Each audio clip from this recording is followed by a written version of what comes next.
माझं नाव निसार पठाण, मी नाशिकला इथे राहतो.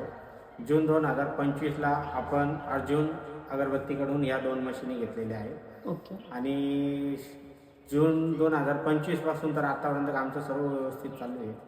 आणि स्टार्टिंगला आम्हाला थोडेसे प्रॉब्लेम आले, जसे की हात बसेल नव्हता, काड्या अटकणं, हे ते सर्व काही त्या आम्ही हळूहळू आम्ही ट्रेन होत गेलो. काही काळानंतर आम्हाला जसे जसे प्रॉब्लेम यायचे तसेच आम्ही कंपनीच्या टेक्निशियनला फोन करून किंवा व्हिडिओ कॉल करून किंवा टेक्निशियन स्वतः येऊन त्या आम्हाला दुरुस्त करून गेले. परत तशी आमची ट्रेनिंग पण झाली. आज आम्हाला जवळजवळ 8 महिने झालेले. आता आम्ही एकदम सुरळीत चालू आहे. आम्ही दिवसाचे साधारणतः 80 ते 120 किलो पर डे माल काढतो. पड लावून असे आम्ही इथं थप्पी लावून घेतो. आणि जेव्हा गोणी भरायची असते तेव्हा 30 किलो 300 ग्रामची आम्ही गोणी भरून कंपनीला माल पाठवतो.